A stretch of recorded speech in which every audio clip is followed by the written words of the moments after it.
Hey everyone, this year I'm doing a series of public discussions on the future of the internet and society and some of the big issues around that. And today I'm here with Yuval Noah Harari, a great historian and best-selling author of a number of books. His first book, Sapiens, a brief history of humankind, kind of chronicled and did an analysis going from the early days of hunter-gatherer society to now how our civilization is organized. And your next two books, the Homo Deus, A Brief History of Tomorrow, and 21 Lessons for the 21st Century, actually tackle important issues of technology and the future. And that's, I think, a lot of what we'll talk about today. Mm-hmm. But most historians only tackle and analyze the past. But but a lot of the work that you've done has had really interesting insights and raised important questions for the future. So I'm really glad to have an opportunity to talk with you today. So Yuval, thank you for joining for this conversation. Yeah, I'm happy to be here. I think that if historians and philosophers cannot engage with the current questions of technology and the future of humanity, then we aren't doing our jobs.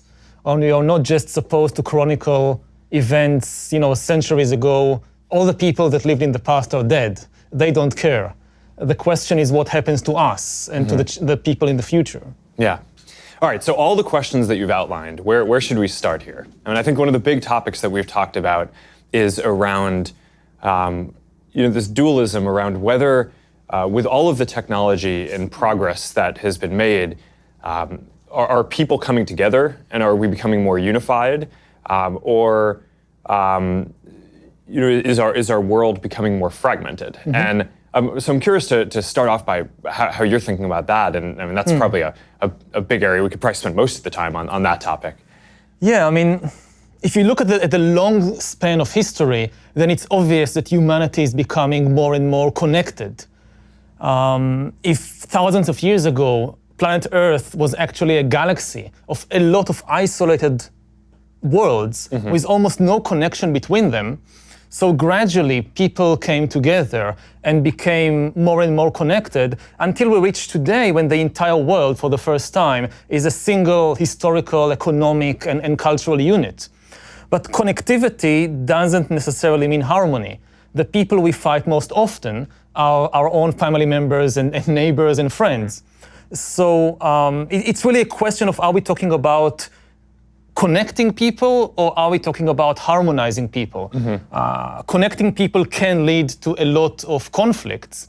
And when you look at the world today, you see this duality, for example, in the rise of walls, which we talked about earlier when we met, which for me is something that I just can't figure out what is happening, because you have all this new connecting technology and the internet and virtual realities and social networks. And then one of the top political issues becomes building walls. And not just cyber walls or firewalls, building stone walls. Like the most Stone Age technology is suddenly the most advanced technology. So how to make sense of this world, which is more connected than ever, but at the same time is building more walls than ever before? Yeah, well, I think one of the interesting questions is around whether there's actually so much of a conflict between these ideas of people becoming more connected and this fragmentation that you talk about. I mean, one of the things that it seems to me is that in the 21st century, in order to address the biggest opportunities and challenges that humanity has, right? So I think it's both opportunities, spreading prosperity, spreading peace, scientific progress, as well as some of the big challenges, right? Addressing climate change, making sure that, on the flip side, that diseases don't spread and there aren't epidemics and things like that. We really need to be able to come together and have the world be more connected. But at the same time, that only works if we as individuals have our economic and social and spiritual needs met.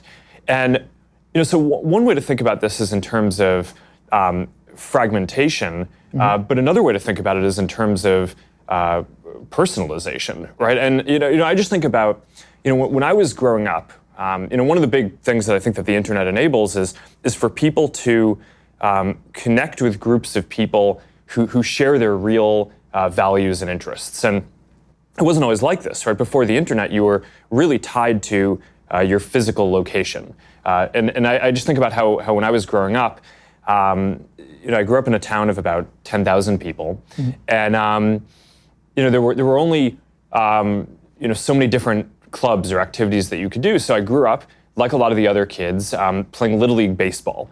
And I kind of think about this in retrospect. It's like, I'm not really into baseball. I'm not really an athlete. So why did I play Little League when my real passion was programming computers? And the reality was that growing up, there was no one else really in my town who was into programming computers. So I didn't have a peer group or a club that I could do that. It wasn't until I went to boarding school and then later college where I actually was able to meet people who were into the same things as I am. And now I think with the internet, that's starting to change, right? And now you have the ability to not just be tethered to your physical location, but to find people who have more niche interests and different kind of subcultures and communities on the internet, which I think is a really powerful thing. But it also means that me growing up today, I probably wouldn't have played Little League. And you can think about me playing Little League as that could have been a unifying thing where there weren't that many things in my town, so that was a thing that brought people together. So maybe if I was creating or if I was a part of a community online that might have been more meaningful to me, getting to know real people, but around programming, which is my real interest, you would have said that our community growing up would have been more fragmented, right? And people wouldn't have had the same kind of sense of physical community. So when I think about these problems, one of the questions that I wonder is maybe fragmentation and personalization or finding what you actually care about are two sides of the same coin. But the bigger challenge that I worry about is whether there are a number of people who are just left behind in the transition, who were people who would have played Little League but haven't now found their new community and now just feel dislocated. And maybe their primary orientation in the world is still the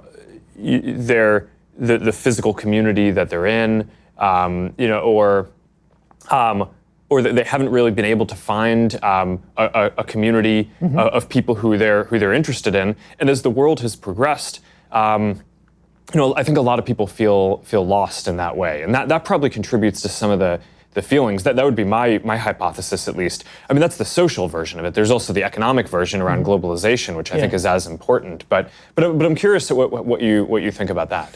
About the social issue, well, online communities can be a wonderful thing, but they are still incapable of replacing physical communities because there are still so many things that you can only do with your body and with your physical friends. And you can travel with your mind throughout the world, but not with your body. And there is a huge questions about the costs and benefits there, and also the ability of people to just escape things they don't like in online communities, but you can't do it in real offline communities. You can unfriend your Facebook friends, but you can't unneighbor your neighbors. They are still there. Yeah. You can take yourself and move to another country if you have the means, but most people can't. So part of the logic of traditional communities was that you must learn how to get along with people you don't like necessarily, maybe, and you must develop social mechanisms how to do that.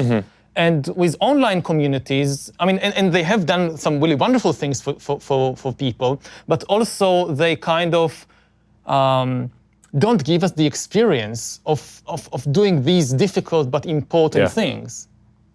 Yeah, and I definitely don't mean to state that that online communities can replace everything that a physical community did. The most meaningful online communities that we see are ones that span online and offline, that bring people together. Maybe the original organization might be online, but people are coming together physically, because that ultimately is really important for relationships and for, because we're physical beings, right? So whether it's, there are lots of examples around whether it's an interest community where people care about running, but they also care about cleaning up the environment. So a group of people organize online, and then they every week go for a run along a beach or through a town and clean up garbage. That's like a physical thing. I mean, we hear about communities where people, if you're in a profession, maybe the military or maybe something else where you have to move around a lot, people form these communities of military families or families of groups that travel around, and the first thing they do when they go to a new city is they find that community, and then that's how they get integrated into the local physical community too. So that's obviously a super important part of this that I don't mean to understand. Yeah, and then the question, the practical question for also a service provider like Facebook is, what is the goal? I mean, are we trying to connect people so ultimately they will leave the screens and go and play football or pick up garbage?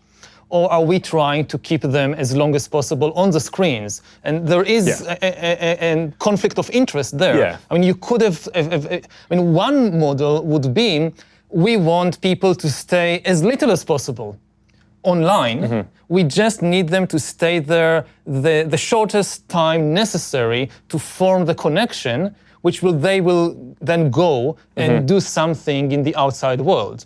Yeah. And that's one of the key questions, I think, about what the internet is doing to people, whether it's connecting them or fragmenting society. Yeah, and I think your point is right. I mean, we've made this big shift in our systems to make sure that they're optimized for meaningful social interactions, which of course the most meaningful interactions that you can have are physical offline interactions. And there's always this question when you're building a service of how you measure the different thing that you're trying to optimize for. So, it's a lot easier for us to measure if people are interacting or messaging online than if you're having a meaningful connection physically. But there are ways to get at that. I mean, you can ask people questions about what the most meaningful things that they did. You can't ask, all 2 billion people, but you can have a statistical subsample of that and have people come in and tell you, okay, what are the most meaningful things that I was able to do today, and how many of them were enabled by me, connecting with people online, or how much of it was me connecting with someone physically, maybe around the dinner table, with content or something that I learned online or saw. So that is definitely a really important part of it. But I think one of the important and interesting questions is about the richness of the world that can be built, where you have, on one level, unification or this global connection, where there's a common framework where people can connect. Maybe it's through using common internet services, or maybe it's just common social norms as you travel around. One of the things that you'd pointed out to me in a previous conversation is now something that's different from in any other time in history is you could travel to almost any other country and look like you dress like you're appropriate and that you fit in there. And if 200 years ago or 300 years ago, that just wouldn't have been the case. If you went to a different country, you would have just stood out immediately. So there's this norm, there's this level of cultural norm that is united. But then the question is, what do we build on top of that?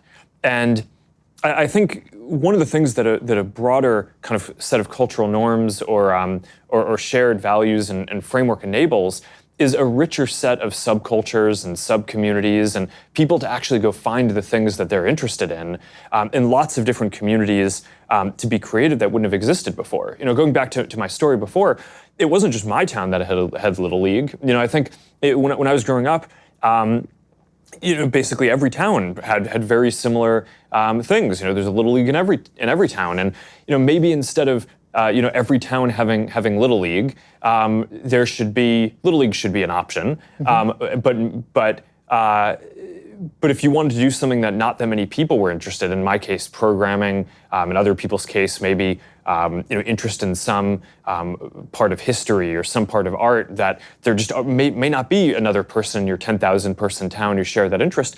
I think it's good if you can form those kind of communities, and now people have can find connections and can find a group of people who share their interest. And I think that there's a question, though, of you can look at that as fragmentation, right? Because now we're not all doing the same things, right? We're not all, going to church and playing Little League and doing the exact same things. Or you can think about that as richness and depthness in our social lives.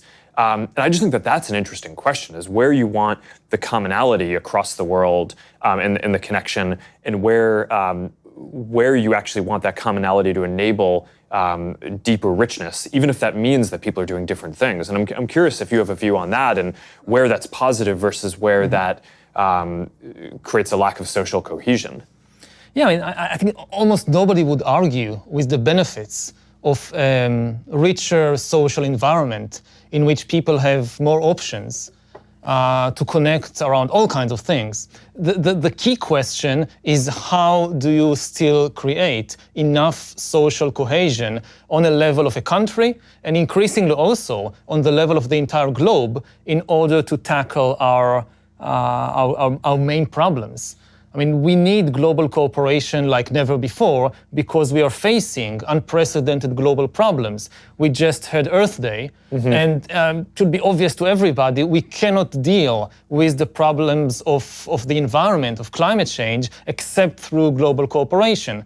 Similarly, if you think about the potential disruption caused by new technologies like artificial intelligence, we need to find a mechanism for global cooperation around issues like how to prevent an AI arms race, how to prevent different countries racing to build autonomous weapon systems and killer robots, and weaponizing the internet and weaponizing social networks.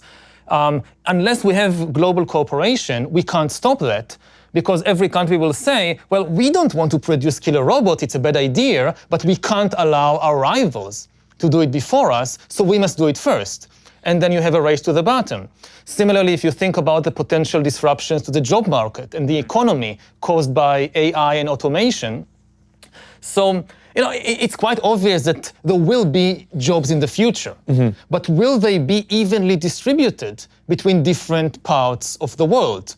One of the potential results of the AI revolution could be the concentration of immense wealth in some parts of the world, and the complete bankruptcy of other parts. There will be lots of new jobs for software engineers in California, but there will be maybe no jobs for textile workers and truck drivers in Honduras and Mexico. So what will they do? If we don't find a solution on the global level, like creating a global safety net to protect humans against the shocks of AI, and enabling them to use the opportunities of AI, then we will create the most unequal economic situation that ever existed. It will be much worse even than what happened in the Industrial Revolution, when some countries industrialized, most countries didn't, and the few industrial powers went on to conquer and dominate and exploit all the others. So how do we create enough global cooperation so that the enormous benefits of AI and automation don't go only, say, to California and Eastern China, while the rest of the world is being left far behind? Yeah, I think that's important. So I would unpack that into two sets of issues. One around AI and the future economic and geopolitical issues around that, and let's put that aside for a second, because I actually think we should spend 15 minutes on that. I mean, that's a big set of things. But then the other question is around, how do you create the global cooperation that's necessary to take advantage of the big opportunities that are ahead and to address the big challenges, right? I don't think it's just fighting crises like climate change. I think that there are massive opportunities around global spreading prosperity, spreading more human rights and freedom. Those are things that come with trade and connection as well. So I think that you want that for the upside. But I guess my my diagnosis at this point, and I'm curious to hear your view on this, is I actually think we've spent a lot of the last 20 years with the internet, maybe even longer, working on global trade, global information flow, making it so that people can connect. I actually think the bigger challenge at this point is making it so that in addition to that global framework that we have, making it so that things work for people locally, right? Because I think that there's this dualism here where you need both, right? If you resort to just kind of local tribalism, then you miss the opportunity to work on the really important global issues. But if you have a global framework, but people feel like it's not working for them at home, or some set of people don't feel like that's not working, then they're not politically going to support the global collaboration that needs to have happen. And I think there's the social version of this, which we talked about a little bit before, where people are now able to find communities that match their interests more, but some people haven't found those communities yet, and are left behind as some of the more physical communities. And some of these communities are quite nasty also, so we shouldn't forget that. Yes, so I think they should be, yes. Although I would argue that people joining kind of extreme communities is largely a result of not having healthier communities and not having healthy economic progress for individuals. I think most people, when they feel good about their lives, they don't seek out extreme communities. So there's a lot of work that I think we, as an internet platform provider, need to do to lock that down even further. But I actually think creating prosperity is probably one of the better ways at a macro level to go at that. But I guess I would maybe just stop there a little. People that feel good about themselves have done some of the most terrible things in human history. I mean, we shouldn't confuse people feeling good about themselves and about their lives with people being benevolent and kind and so forth. And also, they wouldn't say that their ideas are extreme. And we have, so many examples throughout human history, from the Roman Empire to slave trade in the modern age and colonialism, that people, that they had a very good life. They had a very good family life and social life. They were nice people. I mean, I guess, I don't know, most Nazi voters were also nice people. If you meet them for a cup of coffee and you talk about your kids, they are nice people. And they think good things about themselves, and maybe some of them can have very happy lives. And even the ideas that we look back and say, this was terrible, this was extreme, they didn't think so. Again, if you just think about colonialism. But World War II, and that came through a period of intense economic and social disruption after the Industrial Revolution. Let's put aside the extreme example. Let's just think about European colonialism in the 19th century. So people say in Britain, in the late 19th century, they had the best life in the world at the time. And they didn't suffer from an economic crisis or disintegration of society or anything like that. And they thought that by going all over the world and conquering and changing societies in India, in Africa, in Australia, they were bringing lots of good to the world. And I'm just saying that so that we are more careful about not confusing the good feelings people have about their life. It's not just miserable people suffering from poverty and economic crisis. Well, I think that there's a difference between the example that you're using of a wealthy society going and colonizing or doing different things that had different negative effects. That wasn't the fringe in that society. I guess what I was more reacting to before was your point about people becoming extremist. I would argue that in those societies, that wasn't those people becoming extremists. You can have a long debate about any part of history and whether the direction that a society chose to take is positive or negative and the ramifications of that. But I think today we have a specific issue, which is that more people are seeking out solutions at the extremes. And I think a lot of that is because of a feeling of dislocation, both economic and social. So that, now I think that there's a lot of ways that you go at that. And I think part of it, I mean, as someone who's running one of the internet platforms, I think we have a special responsibility to make sure that our systems aren't encouraging that. But I think broadly, the more macro solution for this is to make sure that people feel like they have that grounding and that sense of purpose and community, and that their lives are, and that they have opportunity. And I think that, statistically, what we see in sociologically is that when people have those opportunities, they don't, on balance, as much seek out those kind of groups. And I think that there's the social version of this. There's also the economic version. I mean, this is the basic story of globalization.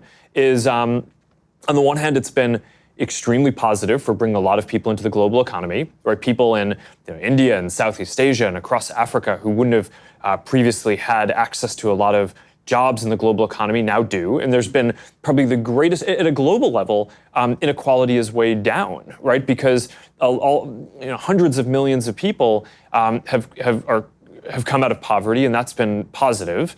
But the big issue has been that in developed countries, there have been a large number of people who are now competing with all these other people who are joining the economy, and jobs are moving to these other places. So a lot of people have lost jobs. For some of the people who haven't lost jobs, there's now more competition for those jobs for people internationally. So their wages, that's one of the factors I would.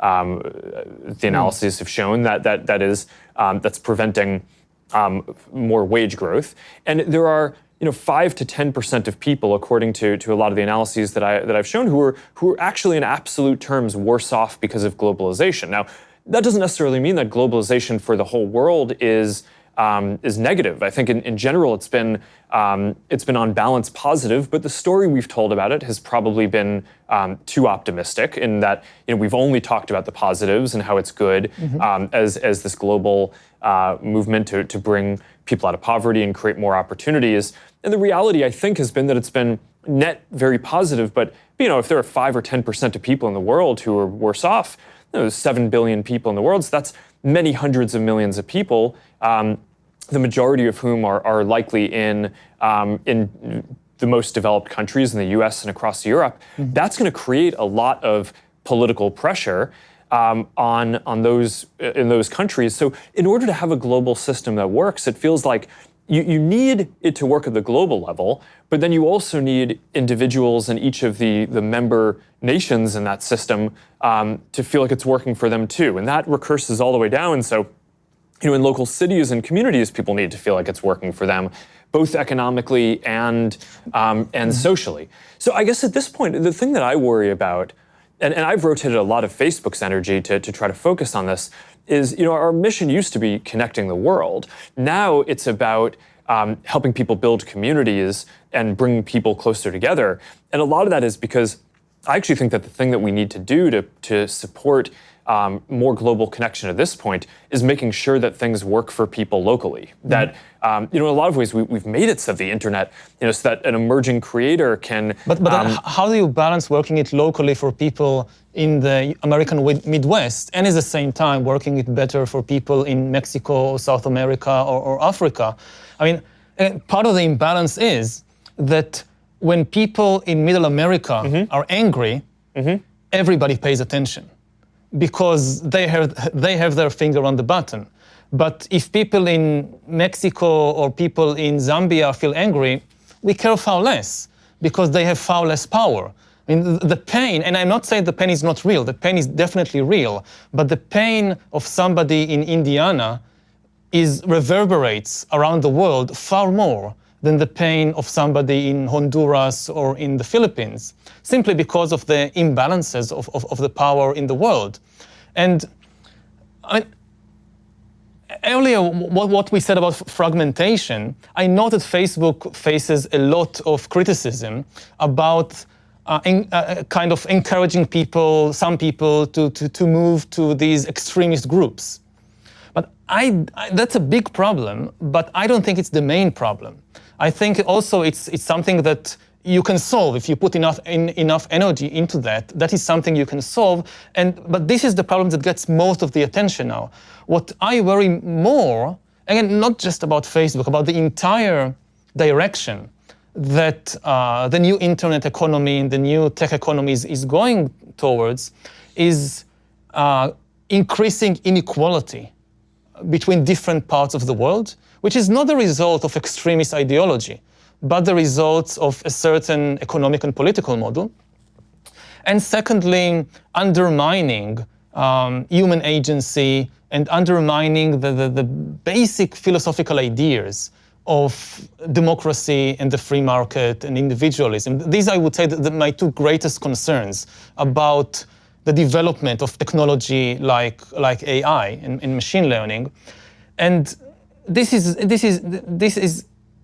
will continue to be a major problem, even if we find solutions to the issue of social extremism in particular groups. Mm-hmm. Yeah, I certainly agree that extremism is I would think about it more as a symptom and a big issue that needs to be worked on. But I think the bigger question is making sure that everyone has a sense of purpose, has a role that they feel matters, and social connections. Because at the end of the day, we're social animals, and I think it's easy in our theoretical thinking to abstract that away. But that's such a fundamental part of who we are. So that's why I focus on that. I don't know, do you want to move over to some of the AI issues? Because I think that's or do you want to stick on this topic for a second? No, I mean, this topic is closely connected to AI. Again, because I think that, one of the disservices that science fiction, and I'm a huge fan of science fiction, but I think it has done some pretty bad things, which is to focus attention on the wrong scenarios and the wrong dangers. That people think, oh, AI is dangerous because the robots are coming to kill us. And this is extremely unlikely, that we'll face a robot rebellion. I'm much more frightened about robots always obeying orders than about robots rebelling against the humans. I think the two main problems with AI, and we can explore this in greater depth, is what I just mentioned. First, increasing inequality between different parts of the world, because you'll have some countries which lead and dominate the new AI economy, and this is such a huge advantage that it kind of trumps everything else. And we will see, if we had the Industrial Revolution creating this huge gap between a few industrial powers and everybody else, and then it took 150 years to close the gap. And over the last few decades, the gap has been closed or closing, as more and more countries which were far behind are catching up. Now the gap may reopen and be much worse than ever before because of the rise of AI and because AI is likely to be dominated by just a small number of countries. So that's one issue, AI and inequality. And the other issue is AI and human agency, or even the meaning of human life. What happens when AI is mature enough and you have enough data to basically hack human beings, and you have an AI that knows me better than I know myself and can make decisions for me, predict my choices, manipulate my choices, and authority increasingly shifts from humans to algorithms. So not only decisions about which movie to see, but even decisions like which community to join, who to befriend, whom to marry. We increasingly rely on the recommendations of the AI, and what does it do to human life and human agency? So these I would say the two most important issues of AI inequality and AI and human agency. Yeah. And I think both of them get down to a similar question around values, right? And who's building this, and what are the values that are encoded, and how does that end up playing out? I tend to think that in a lot of the conversations around AI, we almost personify AI, right? Your point around killer robots or something like that. But I actually think it's AI is very connected to the general tech sector, right? So almost every technology product and increasingly a lot of not what you call technology products are made better in some way by AI. So it's not like AI is a monolithic thing that you build. It powers a lot of products. So it's a lot of economic progress and can get towards some of the distribution of opportunity questions that you're raising. But it also is fundamentally interconnected with these really socially important questions around data and privacy and how we want our data to be used and what are the policies around that and what are the global frameworks. And so one of the big questions that, so I tend to agree with a lot of the questions that you're raising, which is that a lot of the countries that have the ability to invest in future technology, of which AI and data and future internet technologies are certainly an important area, are doing that because it will give their local companies an advantage in the future, right? And to be the ones that are exporting services around the world. I tend to think that right now, the United States has a major advantage that a lot of the global technology platforms are made here, and certainly a lot of the values that are encoded in that are shaped largely by American values. They're not only. I mean, speaking for Facebook, I mean, we serve people around the world and we take that very seriously. But certainly ideas like giving everyone a voice, that's something that is probably very shaped by the American ideas around free speech and strong adherence to that. So I think culturally and economically, there's an advantage for countries to develop, to kind of push forward the state of the field and have the companies that in the next generation are the strongest companies in that. So certainly you see different countries trying to do that, and this is very tied up in not just economic prosperity and inequality, do they have but a also real chance? I mean, does a country like Honduras, Ukraine, Yemen has any real chance of joining the AI race, or are they already out? I mean, it's not going to happen in Yemen. It's not going to happen in Honduras. And then what happens to them in 20 years or 50 years? Some of this gets down to the values around how it's developed, though. Right? I think that there are certain advantages that countries with larger populations have because you can get to critical mass in terms of universities and industry and investment and things like that.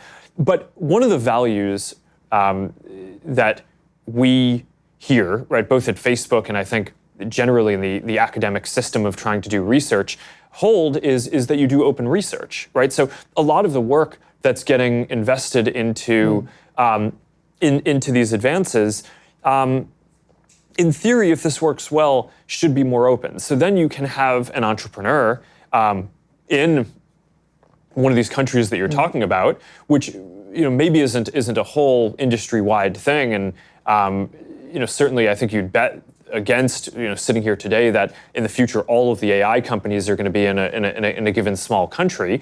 But I don't think it's far-fetched to believe that there will be an entrepreneur in some place who can use Amazon Web Services to spin up instances for compute, who can hire people across the world in a globalized economy and can leverage research that has been done in the US or across Europe or in different open academic institutions or companies that increasingly are publishing their work that are pushing the state-of-the-art forward on that. So I think that there's this big question about what we want the future to look like. And part of the way that I think we want the future to look is we want it to be open. We want the research to be open. I think we want the internet to be a platform. And this gets back to your unification point versus fragmentation.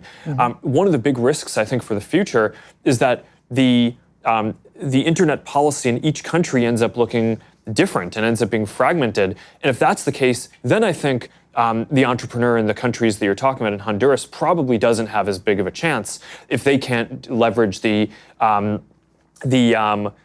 all the advances that are happening everywhere. But if the internet stays one thing and the research stays open, then I think that they have a much better shot.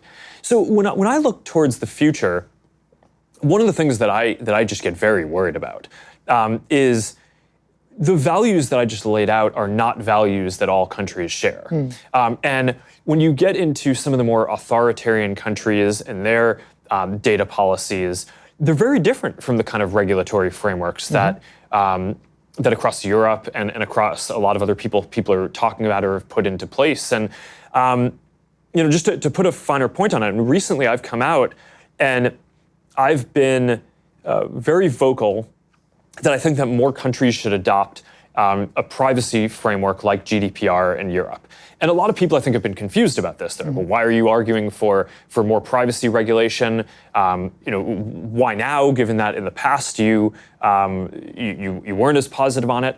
And I think part of the reason why I am so focused on this now is I think at this point, people around the world recognize that these questions around data and AI and technology are important. So there's going to be a framework in every country. I mean, it's not like there's not going to be regulation or policy. So I actually think the bigger question is, what is it going to be? And the most likely alternative to each country adopting something that encodes the freedoms and rights of something like GDPR, in my mind, the most likely alternative is the authoritarian model, which is currently being spread, which says, as every company needs to store everyone's data locally in data centers, and if I'm a government, I should be able to go send my military there and be able to access whatever data I want, and be able to take that for surveillance or military or helping local military industrial companies. And I mean, I just think that that's a really bad future, right? That's not the direction that I, as someone who's building one of these internet services, or just as a citizen of the world, want to see the world going. To be the devil's advocate for a moment, I mean, if I look at it from the viewpoint, let's say, of India, so I listened to the American president saying America first, and I'm a nationalist, I'm not a globalist, I care about the interests of America, and I wonder, is it safe to store the data about Indian citizens in the US and not in India, when they're openly saying they care only about themselves? So why should it be in America and not in India? Well, I think that there's the motives matter, and certainly I don't think that either of us would consider India to be an authoritarian country that has. So I would say that.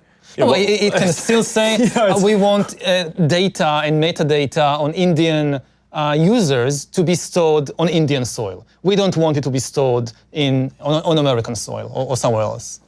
Yeah, and I can understand the arguments for that, and I think that the intent matters, right? And I think countries can come at this with open values and still conclude that something like that could be helpful. But I think one of the things that you need to be very careful about is that if you set that precedent, you're making it very easy for other countries that don't have open values and that are much more authoritarian and want the data not to protect their citizens, but to be able to surveil them and find dissidents and lock them up. So I think I agree. But I think that it really boils down to the questions that do we trust America? And given the past 2-3 years, people in more and more places around the world. I mean, previously, say if we were sitting here 10 years ago, or 20 years ago, or 40 years ago, then America declared itself to be the leader of the free world. We can argue a lot whether this was the case or not, or at least on the declaratory level, this was how America presented itself to the world. We are the leaders of the free world, so trust us, we care about freedom. But now we see a different America. America which doesn't want even to be, again, it's not a question of even what they do, but how America presents itself no longer as the leader of the free world, but as a country which is interested above all in itself and in its own interests. And just this morning, for instance, I read that the US is considering having a veto on the UN resolution against using sexual violence as a weapon of war. And the US is the one that thinks of vetoing this. And as somebody who is not a citizen of the US, I ask myself, can I still trust America to be the leader of the free world if America itself says, I don't want this role anymore? Well, I think that that's a somewhat separate question from the direction that the internet goes in, because I mean GDPR, the framework that I'm advocating, that it would be better if more countries adopted something like this, because I think that that's just significantly better than the alternatives, a lot of which are these more authoritarian models. I mean, GDPR originated in Europe, right? So it's not an American invention. And I think in general, these values of openness in research, of cross-border flow of ideas and trade, that's not an American idea, right? I mean, that's a global philosophy for how the world should work. And I think that the alternatives to that are, at best, fragmentation, right, which breaks down the global model on this. At worst, a growth in authoritarianism for the models of how this gets adopted. And that's where I think that the precedents on some of this stuff get really tricky. I mean, you're I think doing a good job of playing devil's advocate in the conversation because you're bringing all of the counter arguments that I think someone with good intent might bring to argue, hey, maybe a different set of data policies is something that we should consider. The thing that I just worry about is that what we've seen is that once a country puts that in place, that's a precedent that then a lot of other countries that might be more authoritarian use to basically be a precedent to argue that they should do the same things, and then that spreads, and I think that that's bad, right? And that's one of the things that that is the person running this company. I'm quite committed to making sure that we play our part in pushing back on that and keeping the internet as one platform. So I mean, one of the most important decisions that I think I get to make is the person running this company is, where are we going to build our data centers and store data? And we've made the decision that we're not going to put data centers in countries that we think have weak rule of law, where people's data may be improperly accessed, and that could put people in harm's way. And I mean, there have been a lot of questions around the world around questions of censorship, and I think that those are really serious and important. I mean, a lot of the reason why I build what we build is because I care about giving everyone a voice, giving people as much voice as possible. So I don't want people to be censored. At some level, these questions around data and how it's used and whether authoritarian governments get access to it, I think are even more sensitive, because if you can't say something that you want, that is highly problematic. That violates your human rights, I think, in a lot of cases. It stops progress. But if a government can get access to your data, then it can identify who you are and go lock you up, and hurt you and hurt your family, and cause real physical harm in ways that are just really deep. So I do think that people running these companies have an obligation to try to push back on that, and fight establishing precedents which will be harmful, even if a lot of the initial countries that are talking about some of this have good intent. I think that this can easily go off the rails. And when you talk about in the future AI and data, which are two concepts that are just really tied together, I just think the values that comes from, and whether it's part of a more global system, a more democratic process, a more open process, that's one of our best hopes for having this work out well. If it comes from repressive or authoritarian countries, then I just think that's going to be highly problematic in a lot of ways. Yeah, well, that raises the question of how do we build AI in such a way that it's not inherently a tool of surveillance and manipulation and control? I mean, this goes back to the idea of creating something that knows you better than you know yourself, which is kind of the ultimate surveillance and control tool. And we are building it now in different places around the world. It's being built. And what are your thoughts about how to build an AI which serves individual people and protects individual people, and not an AI which can easily, with a flip of a switch, becomes kind of the ultimate surveillance tool? Well, I think that is more about the values and the policy framework than the technological development. I mean, it's a lot of the research that's happening in AI are just very fundamental mathematical methods where a researcher will create an advance, and now all of the neural networks will be 3% more efficient. I'm just kind of throwing this out, and that means that all right. Newsfeed will be a little bit better for people. Our systems for detecting things like hate speech will be a little bit better. But our ability to find photos of you that you might want to review will be better. But all these systems get a little bit better. So now I think the bigger question is you have places in the world where governments are choosing to use that technology and those advances for things like widespread face recognition and surveillance. And those countries, I mean, China's doing this, they create a real feedback loop, which advances the state of that technology where they say, okay, well, we want to do this. So now there's a set of companies that are sanctioned to go do that and are getting access to a lot of data to do it because it's allowed and encouraged. So that is advancing and getting better and better. That's not a mathematical process. That's kind of a policy process that they want to go in that direction. Those are the values, and it's an economic process of the feedback loop and development of those things compared to in countries that might say, hey, that kind of surveillance isn't what we want. Those companies just don't exist as much, right? Or don't get as much support. I don't know. I mean, my home country of Israel is, at least for Jews, it's a democracy. And it's one of the leaders of the world in surveillance technology. And we basically have one of the biggest laboratories of surveillance technology in the world, which is the occupied territories. And exactly these kinds of systems are being developed there and exported all over the world.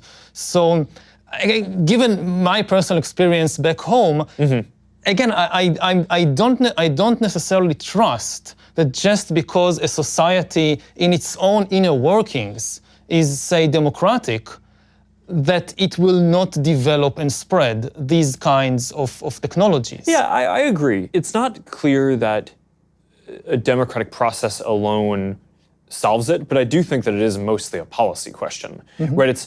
A government can quite easily make the decision that they don't want to support that kind of surveillance, and then the companies that they would be working with to support that kind of surveillance would be out of business, and then, or at the very least, have much less economic incentive to continue that technological progress. So that dimension of the growth of the technology gets stunted compared to others, and that's generally the process that I think you want to follow broadly, right? Technological advance isn't by itself good or bad. I think it's the job of the people who are shepherding it, building it, and making policies around it to have policies and make sure that their effort goes towards amplifying the good and mitigating the negative use cases. And that's how I think you end up bending these industries and these technologies to be things that are positive for humanity overall. And I think that's a normal process that happens with most technologies that get built. But I think what we're seeing in some of these places is not the natural mitigation of negative uses. In some cases, the economic feedback loop is pushing those things forward, but I don't think it has to be that way. But I think that that's not as much a technological decision as it is a policy decision. I fully agree, but I mean, every technology can be used in different ways, for good or for bad. You can use the radio to broadcast music to people, and you can use the radio to broadcast Hitler giving a speech to millions of Germans. The radio doesn't care. The radio just carries whatever you put in it. So yeah, it is a policy decision, but then it just raises the question, how do we make sure that the policies are the right policies in a world when it is becoming more and more easy to manipulate and control people on a massive scale like never before? I mean, the new technology, it's not just that we invent a technology and then we have good democratic countries and bad authoritarian countries, and the question is, what do they do with the technology? The technology itself could change the balance of power between democratic and totalitarian systems. Yeah. And I fear that the new technologies are giving an inherent advantage, not necessarily overwhelming, but they do tend to give an inherent advantage to totalitarian regimes, because the biggest problem of totalitarian regimes in the 20th century, which eventually led to their downfall, is that they couldn't process the information efficiently enough. If you think about the Soviet Union, so you have this model, an information processing model, which basically says we take all the information from the entire country, move it to one place, to Moscow, there it gets processed, decisions are made in one place, and transmitted back as commands. This was the Soviet model of information processing. And versus the American version, which was, no, we don't have a single center. We have a lot of organizations and a lot of individuals and businesses, and they can make their own decisions. In the Soviet Union, there is somebody in Moscow. If I live in some small farm or kolkhoz in Ukraine, there is somebody in Moscow who tells me how many radishes to grow this year, because they know. And in America, I decide for myself with, I get signals from the market and I decide. And the Soviet model just didn't work well because of the difficulty of processing so much information quickly with 1950s technology. And this is one of the main reasons why the Soviet Union lost the Cold War to the United States. But with the new technology, it might become, it's not certain, but one of my fears is that the new technology suddenly makes central information processing far more efficient than ever before, and far more efficient than distributed data processing. Because the more data you have in one place, the better your algorithms, and so on and so forth. And this kind of tilts the balance between totalitarianism and democracy in favor of totalitarianism. And I wonder, what are your thoughts on this issue? Well, I'm more optimistic about about democracy in this.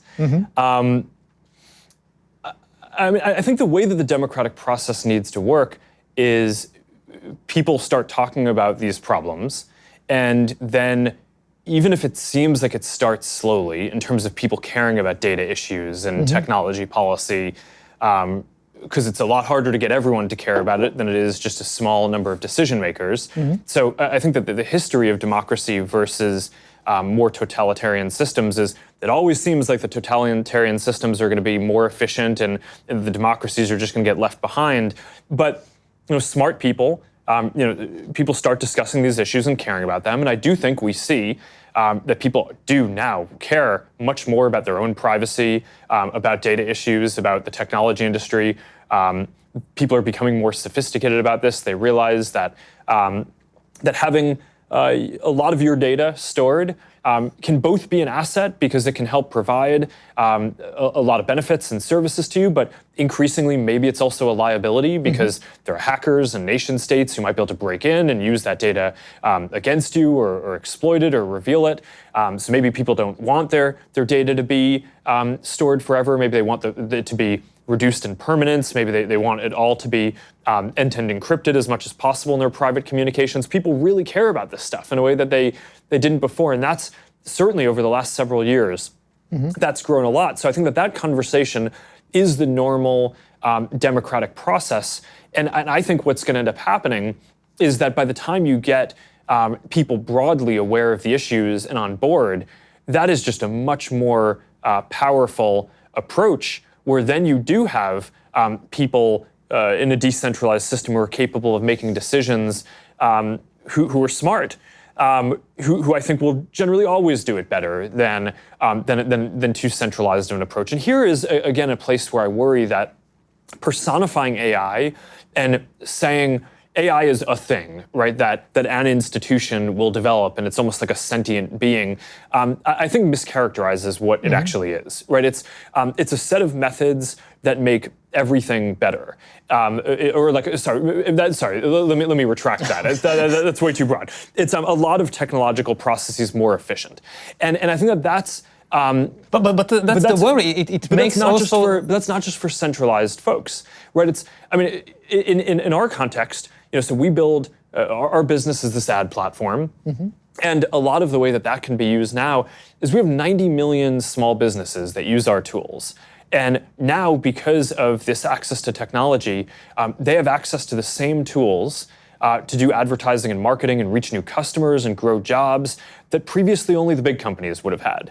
And that's a big advance, and that's a massive decentralization. When people talk about our company and the internet platforms overall, they talk about how there's a small number of companies that are big, and that's true. But the flip side of it is that now there are billions of people around the world who have a voice, that they can share information more broadly, and that's actually a massive decentralization in power, and kind of returning power to people. Similarly, people have access to more information, have access to more commerce. That's all positive. So I don't know. I'm an optimist on this. I think we have real work cut out for us, and I think that the challenges that you raise are the right ones to be thinking about, because if we get it wrong, that's the way in which I think it will go wrong.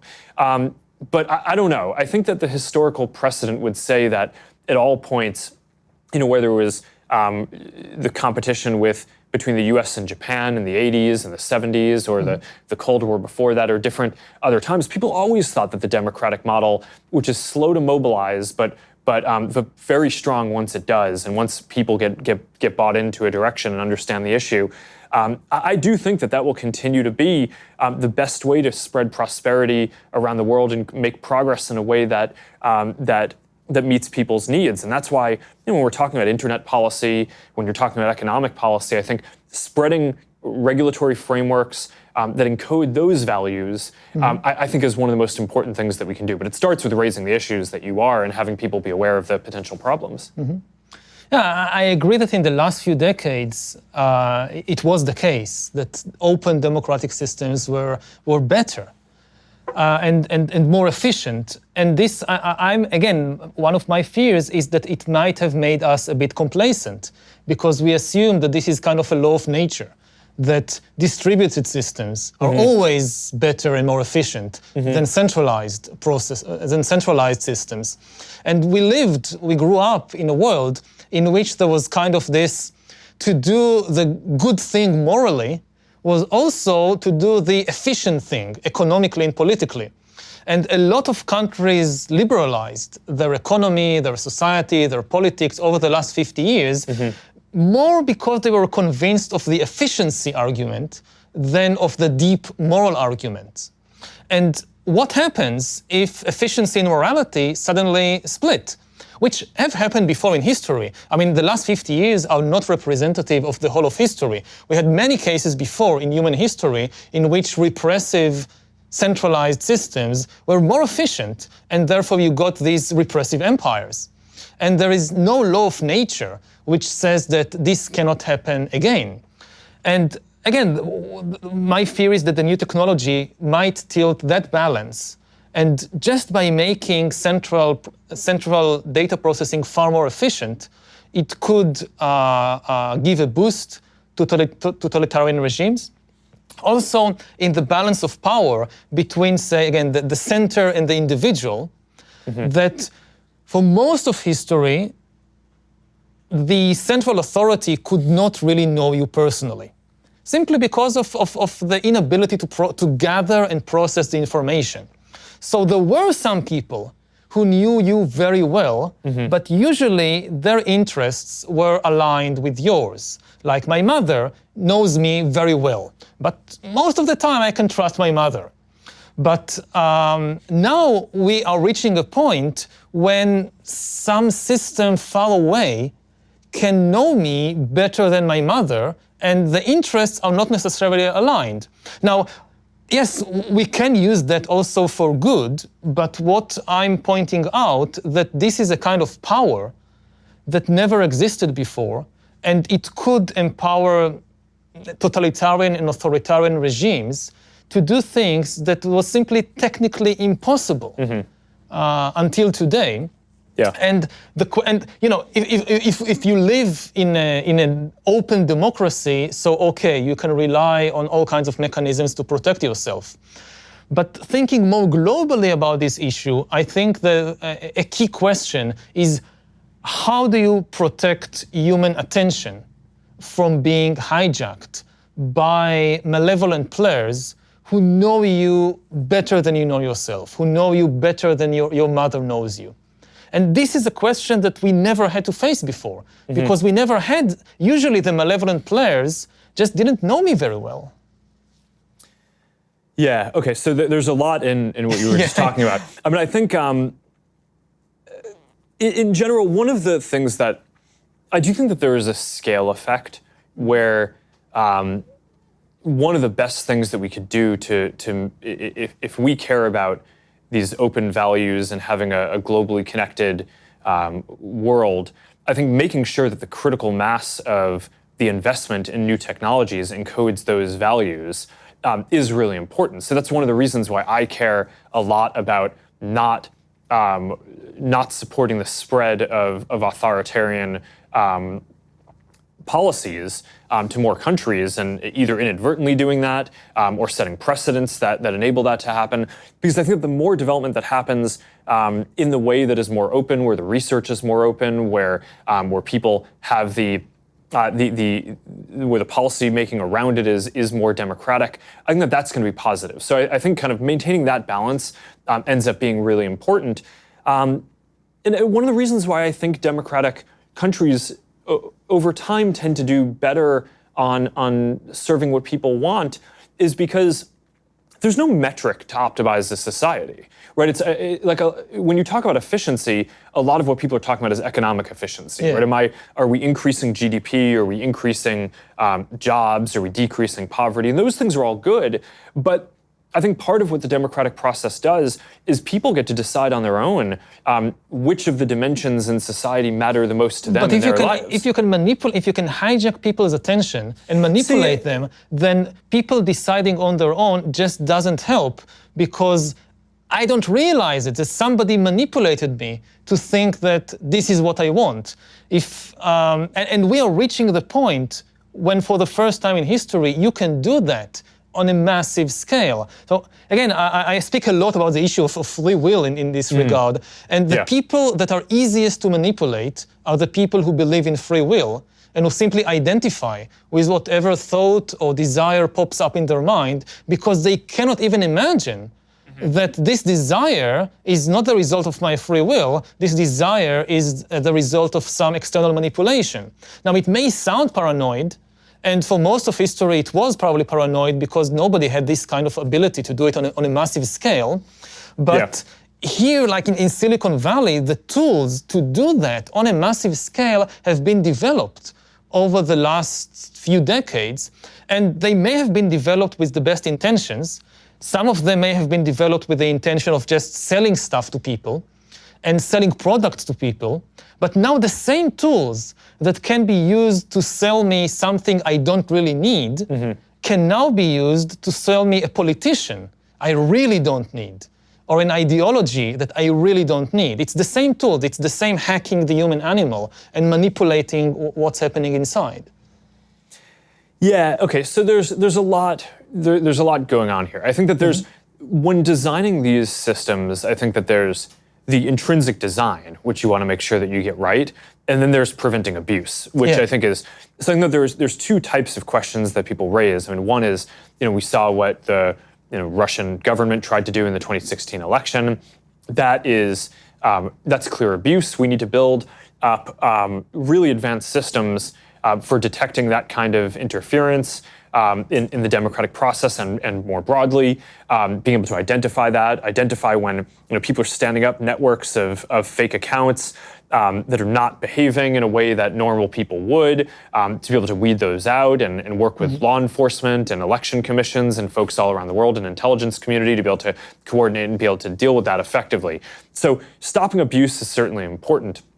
But I would argue that the even more, the deeper question is about the intrinsic design of the systems, Yeah, right? exactly. So not just fighting the abuse. And there, I think that the incentives are more aligned towards a good outcome than a lot of critics might say. And here's why. I think that there's a difference between what people want first order and what they want second order over time, right? So right now you might just consume a video because you think it's silly or fun, and you wake up and or you kind of look up an hour later and you've watched a bunch of videos and you're like, well, what happened to my time?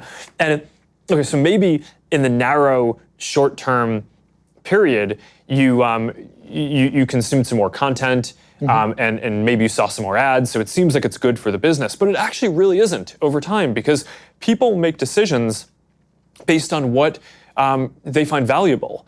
And what we find, at least in our work, is that what people really want to do is connect with other people, right? It's not just passively consume content.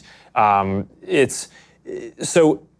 we've had to find and constantly adjust our systems over time to make sure that we're rebalancing it so that way you're interacting with people, so that way we make sure that we don't just measure systems in the signals in the system, like what are you clicking on, because that could get you into a bad local optimum. Yeah. But instead we bring in real people to tell us what their real experience is in words, right? Not just kind of filling out scores, but also telling us, what were the most meaningful experiences you had today.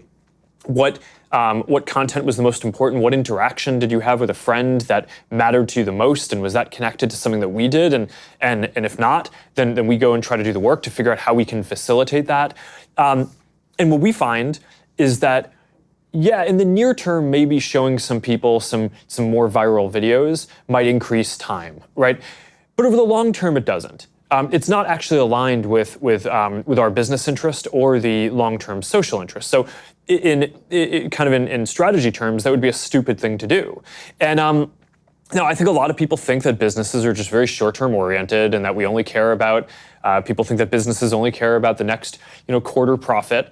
But I think that most businesses that get run well, that's just not the case. And I think last year on one of our earnings calls, I told investors that we'd actually reduce the amount of video watching that quarter by 50 million hours a day, because we wanted to take down the amount of viral videos that people were seeing, because we thought that was displacing more meaningful interactions that people were having with other people, which in the near term might have a short-term impact on the business for that quarter, but over the long term would be more positive, both for how people feel about the products and for the business. And one of the patterns that I think has actually been quite inspiring or a cause of optimism in running a business is that oftentimes you make decisions that you think are going to pay off long down the road, right? So you think, okay, I'm doing the right thing long term, but it's going to hurt for a while. And I almost always find that the long term comes sooner than you think.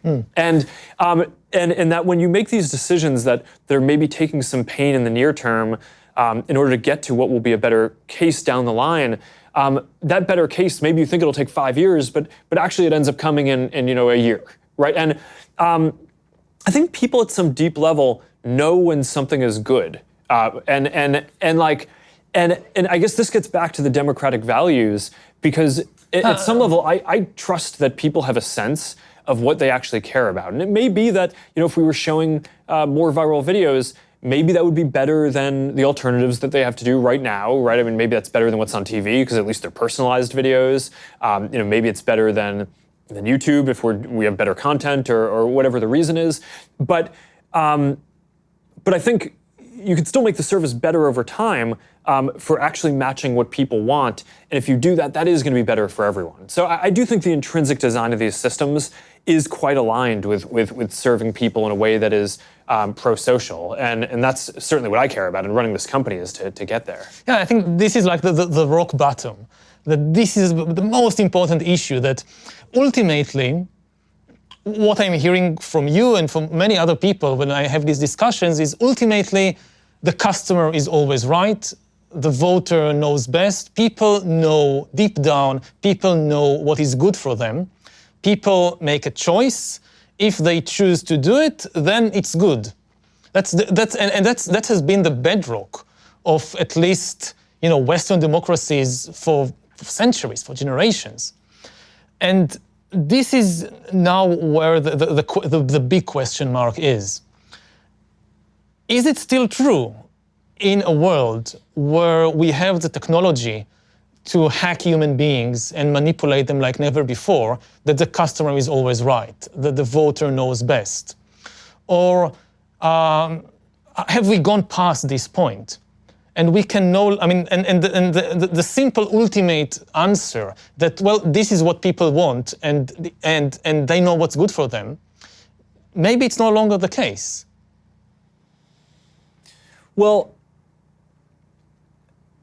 yeah, I think that it's not clear to me that has changed, but I think that's a very deep question about democracy. This is the deepest. I don't think that's a new question. I mean, I think people have always. No, the question isn't new. The technology is new. I mean, if you lived in 19th century America and you didn't have these extremely powerful tools to decipher and influence people, then it was a different. Well, let me actually frame this a different way. Okay. Which is, I actually think, for all the talk around is democracy being hurt by the current set of tools and the media and all this, I actually think that there's an argument the world is significantly more democratic now than it was in the past. I mean, the country was set up as, the US was set up as a republic, right? So a lot of the foundational rules limited the power of a lot of individuals being able to vote and have a voice, and checked the popular will at a lot of different stages, everything from the way that laws get written by Congress, right, and not by people. So to everything, to the Electoral College, and which a lot of people think today is undemocratic, but it was put in place because of a set of values that a democratic republic would be better. I actually think what has happened today is that increasingly more people are enfranchised and more people have a voice. More people are getting the vote, but increasingly people have a voice. More people have access to information, and I think a lot of what people are asking is that good? It's not necessarily the question of, okay, the democratic process has been the same, but now the technology is different. I think the technology has made it so individuals are more empowered, and part of the question is that the world that we want? And again. This is an area where it's not that, all these things are with challenges, right? And often progress causes a lot of issues, and it's a really hard thing to reason through. Wow, we're trying to make progress and help all these people join the global economy, or help people join the communities and have the social lives that they would want and be accepted in different ways. But it comes with this dislocation in the near term, and that's a massive dislocation, so that seems really painful. But I actually think that you can make a case that we are at and continue to be at the most democratic time. And I think that overall, in the history of our country at least, when we've gotten more people to have the vote and we've gotten more representation and we've made it so people have access to more information and more people can share their experiences, I do think that that's made the country stronger and has helped progress. And it's not that this stuff is without issues. It has massive issues, but that's at least the pattern that I see, and why I'm optimistic about a lot of the work. I agree that more people have more voice than ever before, both in the US and globally. I think you're absolutely right. My concern is to what extent we can trust the voice of people, to what extent I can trust my voice. Like we have this picture of the world that I have this voice inside me which tells me what is right and what is wrong. And the more I'm able to express this voice in the outside world and influence what's happening, and the more people can express their voices, it's better, it's more democratic. But what happens if at the same time that more people can express their voices, it's also easier to manipulate your inner voice? To what extent you can really trust that the thought that just popped up in your mind is the result of some free will and not the result of an extremely powerful algorithm that understands what's happening inside you and knows how to push the buttons and press the levers and is serving some external entity.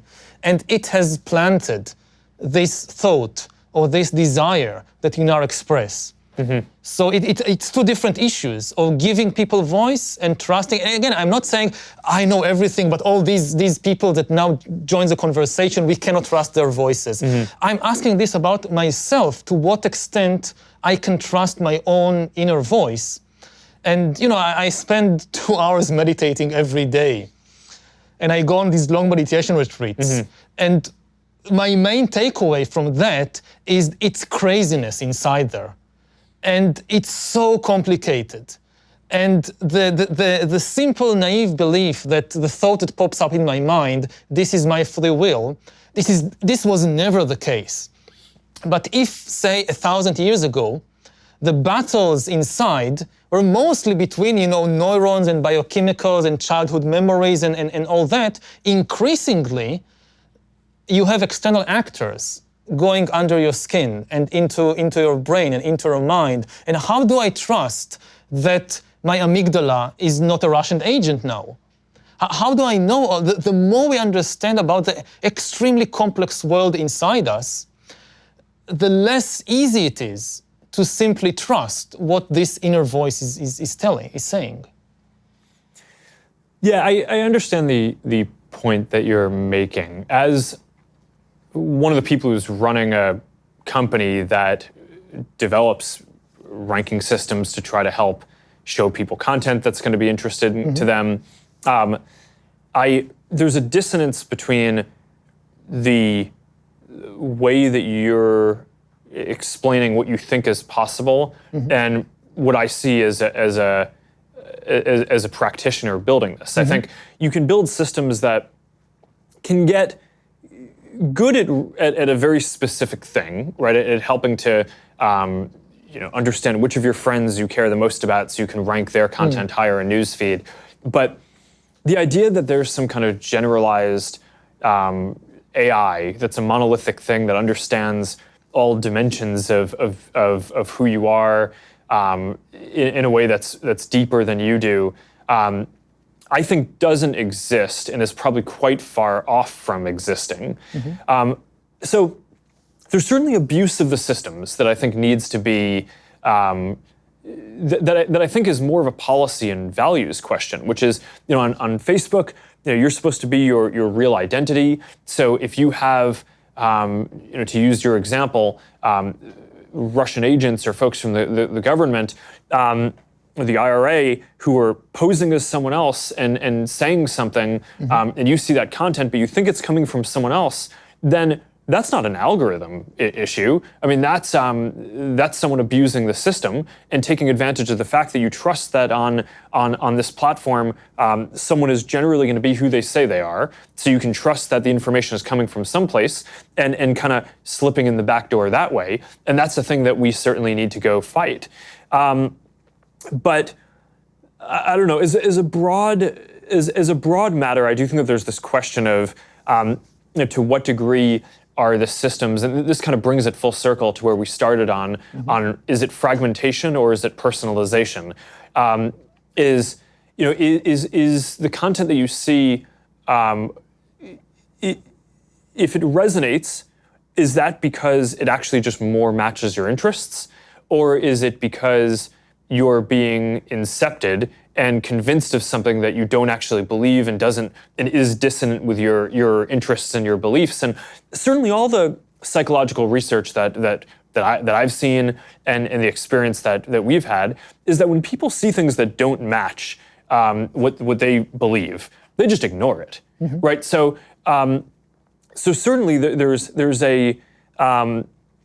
can be an evolution that happens where a system shows information that you're going to be interested in, and if that's not managed well, that has the risk of pushing you down a path towards adopting a more extreme position or evolving the way you think about it over time. But I think most of the content, it resonates with people because it resonates with their lived experience, and to the extent that people are abusing that, and either trying to represent that they're someone who they're not, or trying to take advantage of a bug in human psychology where we might be more prone to an extremist idea. That's our job in either policing the platform, working with governments and different agencies, and making sure that we design our systems and our recommendation systems to not be promoting things that people might engage with in the near term, but over the long term will regret and resent us for having done that. And I think it's in our interest to get that right. And for a while, I think we didn't understand the depth of some of the problems and challenges that we face there. And there's certainly still a lot more to do. And when you're up against nation states, I mean, they're very sophisticated, so they're going to keep on evolving their tactics. But the thing that I think is really important is that the fundamental design of the systems, I do think, in our incentives are aligned with helping people connect with the people they want, have meaningful interactions, not just getting people to watch a bunch of content that they're going to resent later that they did that, and certainly not making people have more extreme or negative viewpoints than what they actually believe. So maybe I can try and summarize my view on that. We have two distinct dangers coming out of the same technological tools. We have the easier danger to grasp, which is of extreme totalitarian regimes of a kind we haven't seen before. And this could happen in different countries, maybe not in the US, but in other countries, that these tools, you say that these are abuses, but in some countries, this could become the norm. That you are living from the moment you are born in this system that constantly monitors and surveils you and constantly kind of manipulates you from a very early age to adopt particular ideas, views, habits, so forth, in a way which was never possible before. And this is like the full-fledged totalitarian dystopia, which could be so effective that people would not even resent it because they will be completely aligned with the values or the ideals of the system. It's not 1984 where you need to torture people all the time. No, if you have agents inside their brain, you don't need the external secret police. So that's one danger. It's like the full-fledged totalitarianism. Then in places like the US, the more immediate danger or problem to think about is what is increasingly people refer to as surveillance capitalism, that you have these systems that constantly interact with you and come to know you, and it's all supposedly in your best interests to give you better recommendations and better advice. So it starts with recommendation for which movie to watch and where to go on vacation. But as the system becomes better, it gives you a recommendation on what to study at college, where to work, ultimately whom to marry, who to vote for, which religion to join, like join a community. Like you have all these religious communities, this is the best religion for you.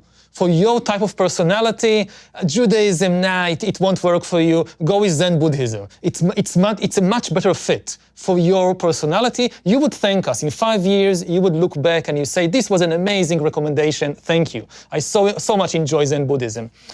And again, people will feel that this is aligned with their own best interests. And the system improves over time. Yeah, there will be glitches. Not everybody will be happy all the time. But what does it mean that all the most important decisions in my life are being taken by an external algorithm? What does it mean in terms of human agency, in terms of, the meaning of life? For thousands of years, humans tended to view life as a drama of decision-making. Like life is it's a journey, you reach an intersection after intersection, and you need to choose.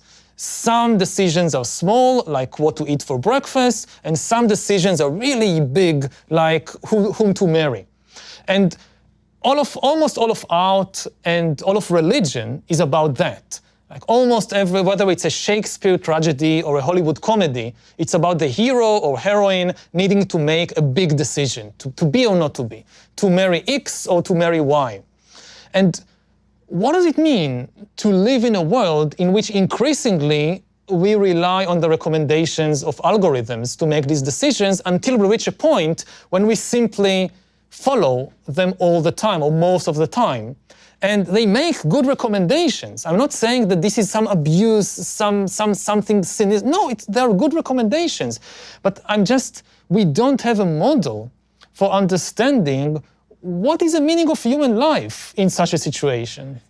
Well, I think the biggest objection that I'd have to both of the ideas that you just raised is that we have access to a lot of different sources of information, a lot of people to talk to about different things. And it's not just like there's one set of recommendations or a single recommendation that gets to dominate what we do, and that gets to be overwhelming, either in the totalitarian or the capitalist model of what you were saying. To the contrary, I think people really don't like and are very distrustful when they feel like they're being told what to do or just have a single option. One of the big questions that we've studied is how to address when there's a hoax or clear misinformation. And the most obvious thing that it would seem like you'd do intuitively is tell people, hey, this seems like it's wrong. Mm-hmm. Here is the other point of view that is right. Or at least, if it's a polarized thing, even if it's not clear what's wrong and what's right, here's the other point of view. If you're on any given issue, and that really doesn't work, right? So what ends up happening is if you tell people that something is false, but they believe it, then they just end up not trusting you, right? So that ends up not working. And if you frame two things as opposites, right? So if you say, okay, well, you're a person who doesn't believe in, you're seeing content that not believing in climate change. Mm-hmm. So I'm going to show you the other perspective, right? Here's something that argues that climate change is a thing. That actually just entrenches you further, mm-hmm. Because it's, okay, someone's trying to kind of control. Yeah, So what ends up working, right, sociologically and psychologically, the thing that ends up actually being effective is giving people a range of choices. So if you show not here's the other opinion and with a judgment on the piece of content that a person engaged with, but instead you show a series of related articles, right, or content, then people can kind of work out for themselves, hey, here's the range of different opinions or things that exist on this topic. And maybe I lean in one direction or the other, but I'm kind of going to work out for myself where I want to be. Most people don't choose the most extreme thing. And people end up feeling like they're informed and can make a good decision. Mm-hmm. So at the end of the day, I think that's the architecture and the responsibility that we have, is to make sure that the work that we're doing gives people more choices, that it's not a single opinion that can kind of dominate anyone's thinking, mm-hmm. But where you can connect to hundreds of different friends, and even if most of your friends share your religion or your political ideology, you're probably going to have 5 or 10% of friends who come from a different background, who have different ideas, and at least that's getting in as well. So you're getting a broader range of views. Mm-hmm. So I think that these are really important questions, and it's not like there's an answer that is going to fully solve it one way or another. Definitely but not. But I think that these are the right things to talk through. We've been going for 90 minutes, so we probably should wrap up. But I think we have a lot of material to cover in the next one of these that hopefully we'll get to do at some point in the future. And thank you so much for coming and joining and doing this. This has been a really interesting series of important topics to discuss. Yeah, so thank you for hosting me, and for being open about these very difficult questions, which I know that you being the head of a global corporation, I can just sit here and speak whatever I want, but you have many more responsibilities on your head. So I appreciate that kind of you putting yourself on the firing line and dealing with these questions. Thanks. All right. Thank you. Yeah.